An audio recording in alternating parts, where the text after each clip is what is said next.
This Ukrainian ghost town wasn't as abandoned as I thought. Written by RedHotOwl.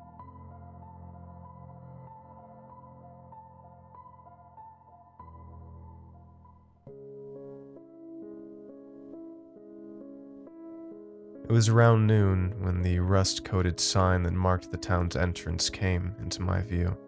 Sighing in relief that Google Maps hadn't failed me, I guided my car off the main road and down one of the concrete paths that led through the woods and into Orbita.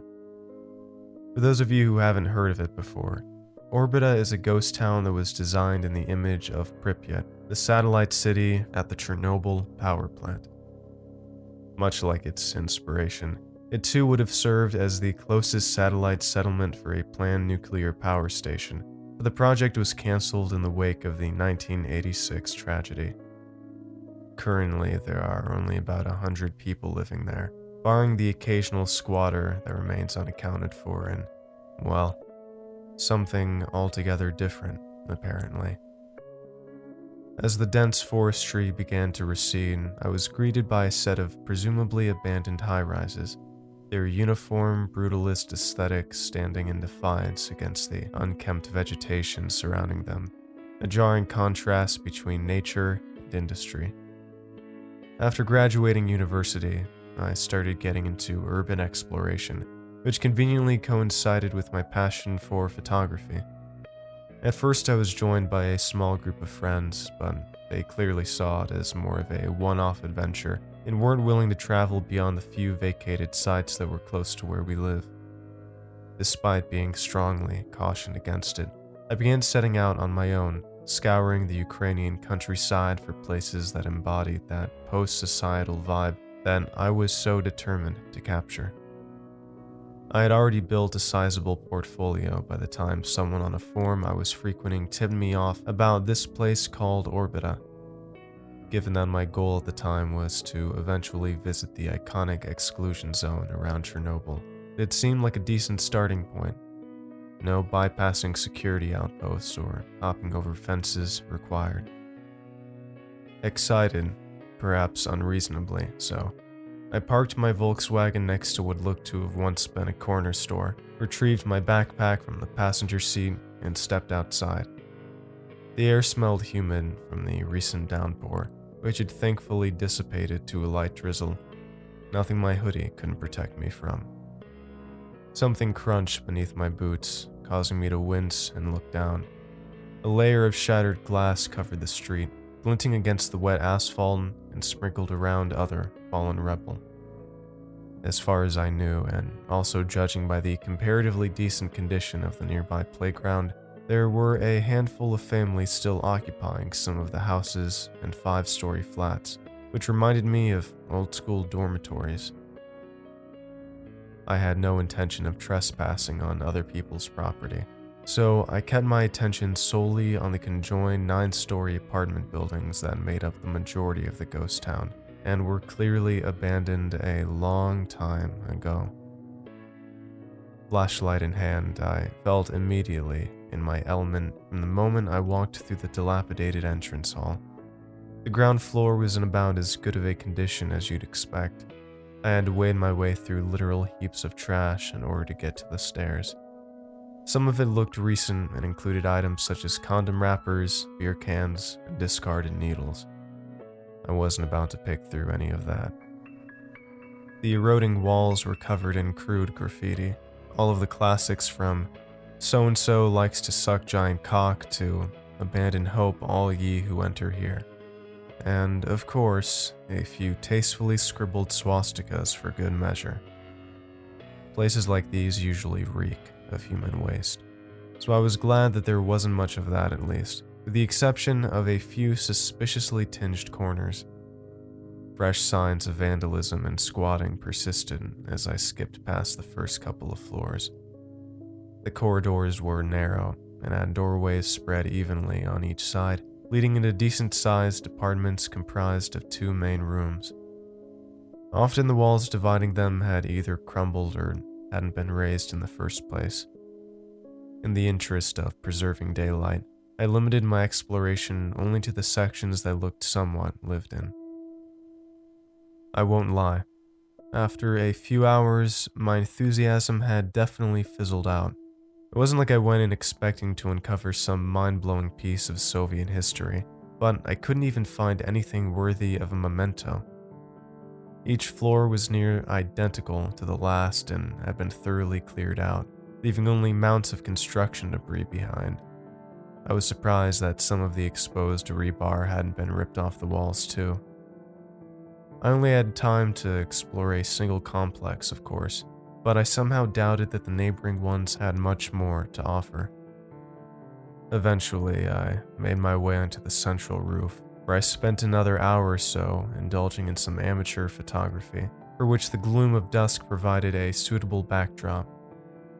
Just thinking about the long drive back home caused me to internally groan.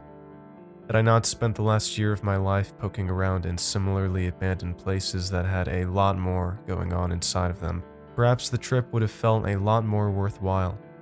But as it stood, I was pretty deflated over having wasted my Sunday. I shoved my camera back into its nylon bag and glanced down towards where I had parked my car. That's when I noticed it. There was a head sticking out from the window right below me and facing the same direction I was. Though the thing's hairless scalp looked almost human in shape, the neck that connected it to a pair of narrow shoulders was over twice as long as it should have been. I could see its crooked spine jutting from beneath a thin sheet of flesh. It was as if the creature's skin was a size too small and being stretched over its bone structure. Its ears were pressed to its skull and deformed, almost vestigial, but apparently worked just fine, as I saw it tense up when I snatched a small gasp. I could already picture it bending its oversized neck in some sickeningly awkward angle to look up at me, but instead it suddenly retracted back inside like a serpent, slipping back into its hole. My initial shock gave way to an overwhelming feeling of primal dread. I retreated slowly from the precipice, hands jittering and legs feeling stiff. I didn't dare move another muscle. The horizontal slab of concrete was all that separated me from it. While my body refused to budge, my brain was working on adrenaline-induced overtime. Had it been lurking below me the whole time? Had I passed it by without even noticing? Whatever the case, I would have had plenty of time to process the gaunt humanoid's existence once I was back on the road. I forced my limbs back into action, heart drumming in my ears as I jogged across to the outermost connected rooftop. Like hell was I going back through the way I came. Instead, I recalled seeing an alternate staircase built against the 9-story building's external side and divided by platforms for each floor. I remember chewing, even biting into my lower lip in an effort to subdue my panic as I gingerly cleared the first flight of open steps, only to be reminded of another small detail. Each individual landing had a door that led back inside, and all of them also happened to be missing the actual door part. My chest felt tight. What if that thing was patiently expecting me to walk by so it could drag me kicking and screaming to its lair? Assuming it didn't just tear into me on the spot anyway. Cautiously, with my shoulder pressed firmly to the wall, I edged closer towards the gaping entrance, steadied my breathing, and stuck my ear out to listen. There was nothing but the sound of wind rustling the partially peeled wallpaper within. I had to do this. There was a fleeting sense of relief as I swung by the dimly lit corridor unimpeded. I think I kept my eyes shut the entire time, even if there had been something literally standing there, watching me as I blindly stumbled past it. I would have rather not known. My hands reached for any solid surface they could find in an effort to stabilize my descent. A few of the steps had crumbled down to beams of metal wire or were missing entirely, forcing me to jump over the gaps. The subsequent floors I cleared using the same method of pausing, taking a few seconds for the adrenaline to kick in, then rushing by while hoping that the cold tingle on the back of my neck was just sweat.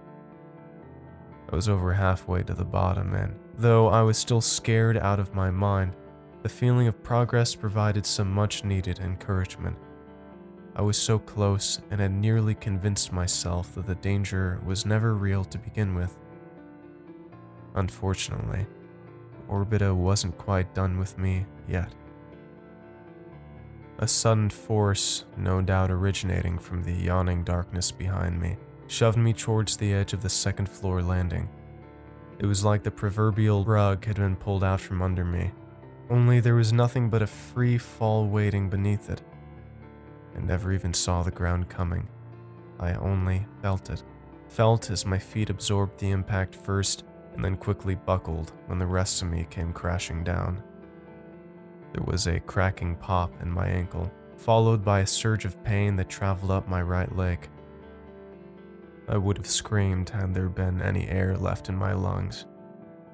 The whole world was spinning. I couldn't tell up from down. All of the terror from before finally bubbled to the surface, exploding in a frenzy of raw emotion and panic. I dug my fingers into the mud and began pulling myself towards my car. The rain had soaked through everything, leaving me to desperately crawl through the pliable soil in hopes of sustaining a grip. I split my nails on rocks, uprooting fistfuls of grass, grasping for anything that could help bring me closer to my sole means of escape. Though I was in too much of a manic state to stop and inspect the damage, I could tell that one set of toes wasn't pointing in the right direction. Shards of glass and who knows what else shredded through my arms and torso. I crawled along the asphalt next, leaving a gory smear across the street and up the sidewalk. Wheezing, I propped my back against the grimy bumper of my Volkswagen and began patting in my pockets. Thankfully, the keys were still in there. Operating on pure survival instinct, I had somehow managed to hobble over to the driver's seat where I proceeded to fumble with the ignition. The sound of the engine starting came like an answer to all my wordless prayers. The headlights flicked on. I slapped my injured palms over the cold steering wheel and then pressed my forehead to it as well. A concoction of tears, sweat, and blood rolled off my chin. My head was ringing as if someone had fired a gun right next to my temple. I was drifting in and out of consciousness. My vision was getting foggier by the second. I couldn't afford to pass out just yet, though.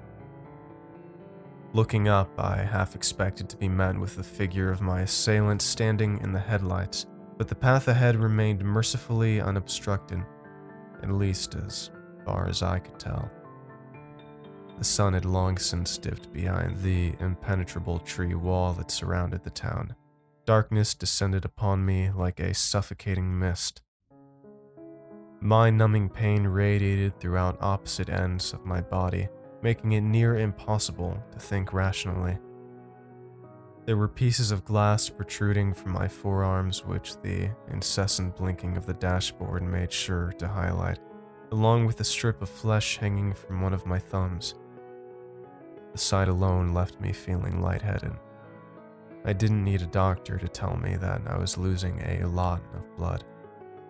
I had a first aid kit in the trunk, but before I could even entertain the idea of going out and retrieving it, a sudden thump to the top of my car whipped me back into my seat. The entire vehicle shook from the initial impact, followed by the creaking of the suspension as whatever landed atop it began to slowly shift its weight around. The roof sagged beneath the creature's mass, clearly outlining its position, not that it seemed too concerned with subtlety anymore. Once again, there was a barrier between us, though this one didn't feel nearly as reliable. I heard disgusting muffled squelches over the droning of the engine. My heart sank to my stomach. By the time I felt the thing's presence concentrated right above my head, I had already started hyperventilating, only for my breath to get stuck in my throat when a pale hand was pressed against the upper corner of my windscreen. It possessed only 3 fingers, neither of which looked opposable and ended in bony talons. The creature tapped its claws against the window. It was toying with me, taunting me to come out of my flimsy little box and face it. Even if I felt suicidal enough to comply, fear had firmly rooted me in place. The tapping turned out to be a distraction, however, as another one of its appendages effortlessly shattered through the rear door glass. Shards exploded over the back seats. Something long, pinking, and flexible started squirming its way inside. A final surge of adrenaline coursed through my system. I grabbed the shift stick, put the Volkswagen into gear, and slammed my broken foot over the gas. The pain was indescribable. I shrieked in agony as the car lunged forward. The creature's hand was forcibly retracted from my field of view, leaving only scratches behind, and I heard the distinct sound of my unwanted passenger hitting the pavement outside. I refused to waste even a second looking back and just kept driving. I had no intention of slowing down until I was out of those godforsaken woods, and Orbita was nothing but a dark, distant silhouette. I can't say how far I got until I eventually blacked out from all my injuries. I also can't tell you the name of the man who found me and drove me to the nearest clinic. Not sure what happened to my car. I think it's probably still out by that road along with most of my equipment. I might go back and try to retrieve them someday, but it won't be anytime soon. I can't tell you what the creature in those buildings was or even give you a full description of it, but to be honest, I don't think I want to know. My imagination can fill the blanks just fine. What I can tell you is that most places out here usually stay abandoned for a reason.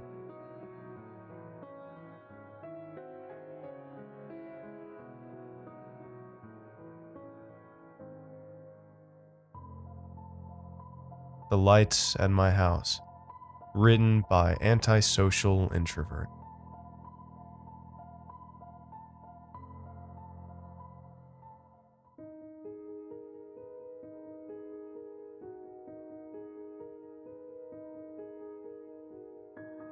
So, this started a few months ago. One night when I was just sitting in bed, looking out the window, attempting to fall asleep. A little background on me is that I've been suffering with fairly severe insomnia for the past 2 years, so I moved my bed against the wall to look out the window. The night sky has always been quite calming to me, and I've had a fascination with stars and astrology since I began taking up the study during quarantine. After quite a while of sitting in my bed, looking at the sky every night, you could imagine that I have come to be quite familiar with the stars and planets and constellations visible on different nights. One particular night, I was especially looking forward to a particular meteor shower that my friend had told me about. I decided that I would take a video of the whole ordeal, and that's exactly what I did. I watched the meteor shower and nothing seemed out of the ordinary. I sent the video to my friend with some dumb comment like, "Still awake as usual." And later that night, I did fall asleep. The next day, I woke up to a text from my friend asking what all the other lights were in the background. This comment quite alarmed me because, as far as I knew, I had no other lights around, given that I live in an area with few neighbors and street lights. I texted back saying that it was probably just some other stars or something of the sort. I forgot about the whole thing for a while because school became more and more stressful, and I had no reason to give the incident a second thought. I had taken the video in October, and the next time I thought about it again was on fall break in November.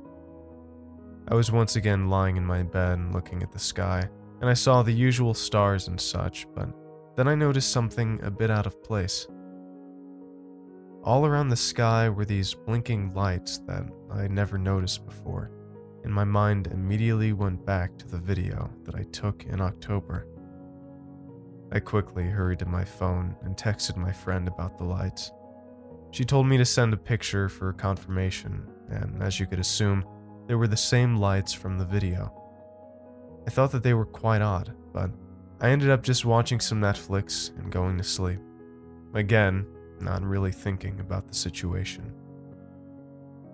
The next morning, I woke up with all these missed calls, voicemails, and texts from an unknown number. There were over 100 texts and about 50 voicemails. All the texts read the same thing. You found me. You found me. You found me. You found me. I also opened up the voicemails to find that all of them were the same distorted voice saying, "You found me." My first thought was that it had to be a spam caller trying to scare me, or one of my friends trying to prank me. But the thought kept popping up in my mind that a prank caller would not put that much effort into a prank or just some random spam call.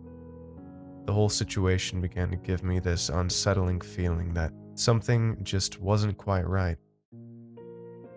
The next few nights, I looked out the window at the lights and came to the conclusion that they had to be drones. I couldn't come to a logical conclusion as to why they were there, so, as most of us do, I went to the internet to find answers. I looked up everything that could possibly be related to the subject. Lights in the sky near Portland, drones near Portland, drones in the sky, Oregon. There were more searches, but nothing came up. I spent a whole day looking for answers, but there was literally nothing on the subject. The next morning, I woke up to more texts, missed calls, and voicemails now saying, "Stop," at least 100 times. I was genuinely beginning to be scared at this point. Luckily, I would be spending the rest of break with my aunt, so I felt a bit better about the situation. Nothing happened at my aunt's house besides a few unknown calls, but when I came home, shit started going downhill fast. As I walked into my bedroom, I found a note on my bed that said, "Missed you, can't wait to see you soon." I was so confused because everyone in my family had been with me at my aunt's house. I still asked my brother if he had done this, and of course, he hadn't. I had not told my friend up to this point about all of the things I'd been experiencing, because I freaked out over nothing in the past, but I felt that this was not just my imagination. I asked her to spend the night, and when she got there, I explained everything. We decided to stay up all night looking for what happened to the lights, and if anything happened. But eventually, we just kind of gave up and watched some movies and ate way too much candy and food. At around 3 in the morning, we decided to look out the window and see if the lights were still there, and discovered that they were not. My friend turned to me and said they were gone, and right after she said that, the power went out, and some sort of alarm started to go off. It sounded like the purge sirens mixed with a tornado siren. The power was still out when I saw these bright lights going off outside my window. I wanted to open my window, but I couldn't bring myself to do it. I could hear people running around and screaming outside, and I could even hear people banging into the windows as they ran. This was even more disturbing given the fact that, as I've already told you, my house is kind of in the middle of nowhere, and our closest neighbors are about a mile away. This continued for another half an hour at least, and I had been so scared that I hadn't thought about my friend through the whole ordeal. I saw her on the bed, but she seemed to be okay, so I just focused on the insanity happening outside. All of a sudden, the power came on, and I exclaimed, "What the fuck was that?" My friend was just sitting on the bed looking at me, and she whispered, "We told you to stop." After that, I must have passed out because that was the last thing I remember from that night. When I woke up in the morning, I asked my family and friend about what had happened, and none of them remembered anything about it. They all just laughed and said that I had a dream. The only thing is that my head still hurts from the sirens and lights. All I know is that I will never forget that night. I probably shouldn't have even written this, because somehow they seem to know every time I talk about them. Anyway, that brings me to today. Nothing else has really happened since then, but if anyone knows anything else about these lights, let me know.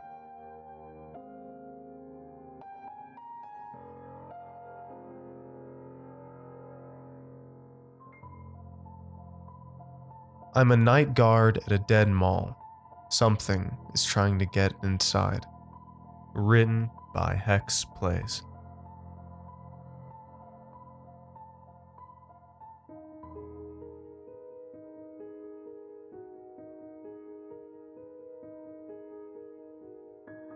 Eden Center looked ancient through my headlights as I pulled into the parking lot. An immensity towering over an ocean of leveled pavement, halos from the lot lights, withering autumn trees. Employee parking looked different at night. Daytime, the place struck me as a tucked-away nook between two anchor stores, but with visibility divided and darkened, it was just wrong, like driving through a terrible part of town. No light there either, apart from the neighboring truck court. For all I knew, could be a guy crouched behind the dumpster or the strewn assortment of junk the exterior maintenance guy had collected, and what a pile it was. As I parked my car, uncertain whether I'd even got between the faded lines, that junk looked even more astounding. What must have been years' worth of everything from broken chairs to bikes to shattered televisions and plant pots forming this dreary graveyard, out of sight and mind, obscured from public view by great brickwork slabs dividing one anchor store lot from another. This little dump and its little truck court had gotten caught in the middle. I threw the door open, slammed it shut, and dashed for the warm light past the lot and refuge. Still, my guard uniform soaked through in frigid rain by the time the great maw of brick and cement had swallowed me. Truck court smelled of garbage, and for good reason, since waste compactors and various bins found their home there. Ages-old newspaper shreds, soda spills, and cigarette butts had formed a vile topsoil layer above the cement. My boots clung with each step towards the great double doors, and as I used my issued keys to turn the lock and enter, thunder growled through the air alongside a searing flash. Great weather for a first shift. Weaving my way through dusty back corridors with bare cement and yellow drywall, I managed, if only by a vague recollection, to find the break room. I clocked in at 1 a.m. sharp, keying myself into the neighboring security office and paying mind to its unkempt splendor. Either someone had been in a rush to leave or was just messy and forgetful. Duty boots were there, a half-consumed bag of chips, even a cell phone charging near the computer desk. Not the dedicated security phone either. I'd seen that during orientation, which had been during the day for unknowable reasons. Management said training during midnight hours was an inconvenience, though it threw a question my way surrounding just who'd been the former guard, if anyone was even still filling the shift. Guess my time and a half pay made up for that inconvenience. Still, it didn't give me much faith in the place's management. In this day and age, malls weren't doing the best, but for it to be this decrepit? Pretty depressing. Still, I couldn't be one to judge. I'd taken this job for an easy $16 an hour, and even if the place wasn't in the best shape, money was money. Hadn't found myself screwed out of that just yet, at least. As having the security phone on you at all times was mandatory, I found it sequestered between a calculator and a mall rule violation sheet in the office's one desk. Guy before me who'd rushed out before I could relieve him, supposedly a big no-no here, only fit the charging cable half into the port. With the screen protector on, it might have been a little more difficult, but unless this guy was just really lazy, he wasn't just in a hurry. He was just plain bolting out of here. I switched on the phone and found 52% battery life and a low-res security badge lock screen greeting me. On the night log app, an orange 1 called my attention from its smooth little bubble. Your first night was the only document that showed up on the current date. There had been nothing straight for 3 weeks, and before that the logs got wiped or the app just got installed. Out of obligation and admitted curiosity from the caps lock, I opened the document to find some instructions. Then again, maybe some probably wasn't the best description. Hello Simon, it's Matt, the note read. Thank you again for choosing to work for us here at GPL Properties. Like I said in the interview, we've been looking for a competent guy to take care of things at night. The last guy quit on us rather suddenly, but from what I've heard about your work and attendance over at the big mall up north, it's pretty exemplary. No worries there. Anyhow, aside from what we discussed during your orientation, there are a couple more things I'll detail in this log. As noted in the application, you're free to get homework done between your patrol. Watch a movie if you want on your phone if you're bored. Just make sure you get your rounds in at least every half hour, as this is very important for several reasons. Make absolutely sure all exterior doors get locked properly, and find the temp readings from the boiler room. Considering the number of doors, this may take a while, but I assure you for the safety of everyone involved, it is vital to ensure every single one is taken care of, even the entrance doors. Aside from this, while we don't have interior cameras in this facility, it is very important to monitor the parking lot CCTV units in a timely fashion. The protocol for these is as follows. Between the hours of 12 and 4 a.m., there are no tenants or other persons permitted on site. If you see a figure or entity approaching any of the doors during this time, do not grant them access. After 4 a.m. passes, be certain to inspect every would-be tenant or visitor before allowing them entry. Ask some pertinent questions and do not grant those with black-colored pupils a way in under any circumstance. The last line made me do a double take, but what rattled me more about this was the lack of any further explanation ahead. I heard a metallic grinding sound from the adjacent hall, and while I felt certain of its relation to the pipes or something, the silence that followed aside from white noise, rain, was deafening. I'd warmed up from the rain now, but an altogether distinct chill, like a cold, dead finger, ran its way along my spinal cord. I read on. 2 more final important things. Occasionally, usually around once per hour, you may find 1 or 2 doors you've locked have had their bolts or mechanisms come undone. While we are doing our best to get this issue resolved, for the time being, please do your due diligence to ensure that you secure every door. I want to stress that, especially during the time between 12 and 4, there is nobody related to the facility trying to enter. In the unlikely event you find anyone besides you in the mall, do not call the police. If there is a theft in progress, do not intervene. Your job is strictly to ensure doors remain locked and the facility is running in working order. The local police department has taken issue with the frequent unnecessary calls we have been sending them in prior months. Do not call 911. Last, ignore any scratching, growling, or whispering sounds you may hear while making rounds. This building is old and settles in noticeable ways, and when mixed in with the various displays and kiosks on the floor and their ambience, it's possible to hear things that just aren't there.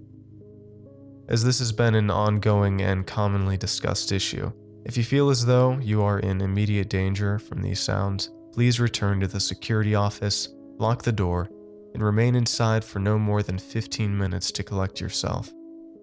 There is nothing to worry about. This all being said, thank you again for joining the team.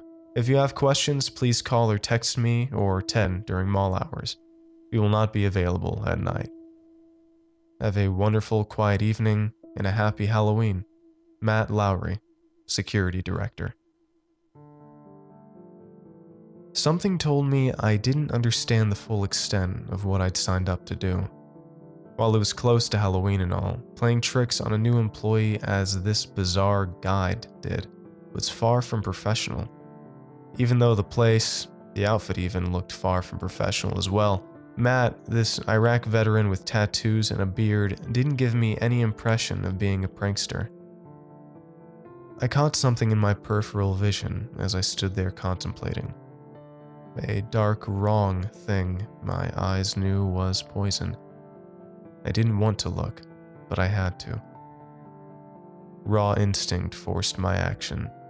As my head turned, the bones in my neck practically had to snap their way individually into motion. Towards one of the CCTV panels lining the walls, I felt an unknowable sensation. I'd heard descriptions of a sixth sense before. I'd heard vaguely interesting stories about how people knew a sixth sense existed, but not until now did I understand. Could I comprehend? There, motionless upon the grainy black and white flat screen and distorted briefly by a scan line, stood a figure, an outline just inside the truck court light. Truck court number 3. The one I'd entered from. I could make nothing out. No features, no emotions, nothing. But I knew it was there.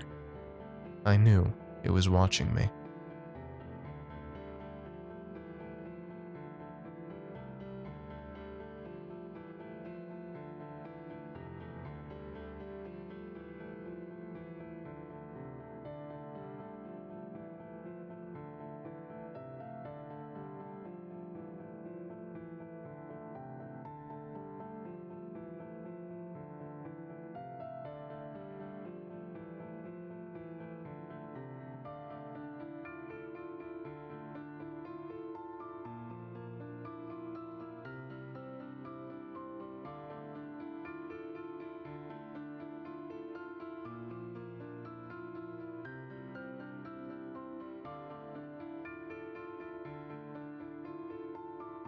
Okay, well, I hope you all enjoyed today's episode. If you liked what you heard, I would really appreciate it if you would give this video a like, subscribe for more, follow if you're listening on one of the podcasting apps, and follow me on Twitter or Instagram at ClancyPasta.